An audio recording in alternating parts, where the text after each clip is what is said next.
Are you interested in buying a Rolex, but you don't know really where to look and you don't know how much money you should spend and you don't really want to spend all that much money at all? Well, I got you covered because I found 5 of the cheapest Rolexes you can buy in 2022. It is 2:26 p.m. Let's get down to business.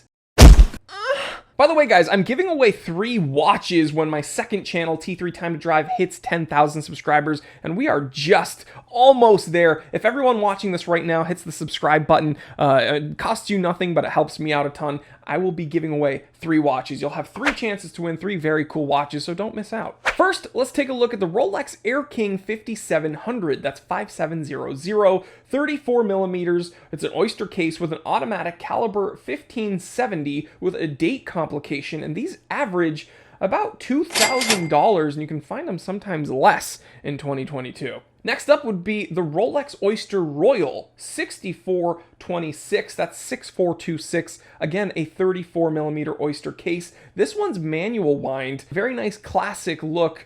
Again, very Rolex with that Oyster case. And it averages about $2,100, so it's just above that Rolex Air King. Next up, the Rolex 6425, 34 millimeters, a 17 jewel caliber 1210 hand wind with an Oyster case. This averages $2,600, so this is a little bit more desirable than the first 2. Next up is perhaps one of my favorite Rolexes on today's list, and it's not even an Oyster case. This is like a dressy, this is like a proto Cellini, essentially. Rolex 9659, again, one of my favorites, 33 millimeters, doesn't even come in at that 34 millimeter mark.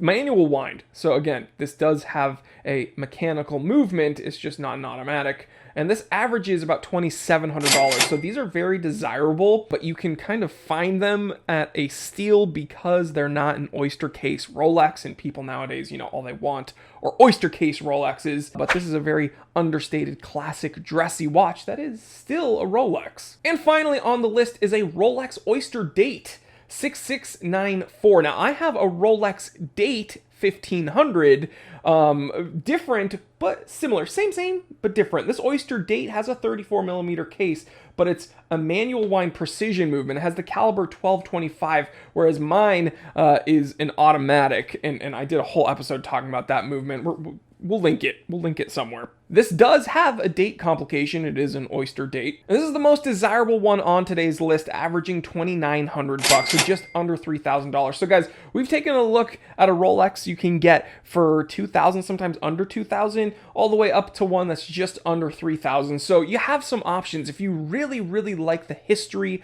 of Rolex, you like what Rolex stands for, you like that it means something to you, there's ways of getting them without totally breaking the bank. And you know, you just got to know where to look. You got to do some research. And if you have any questions on these reference numbers, feel free to write to me, info@thetimtellershop.com, and we can probably find you one if you're interested in buying it. So yeah, guys, check it out. And I just want to mention T3 Black Friday sale. Don't miss out, November 25th. That's midnight. That is right after your Thanksgiving dinner. Stay up once the clock hits 12 Pacific. Use this coupon code, save yourself some money, and don't miss out because we sell out literally every year. Love you guys. Stay happy, stay healthy, stay blessed. I'm Jory Goodman, the Time Teller. Always remember, I didn't invent time. I just tell it.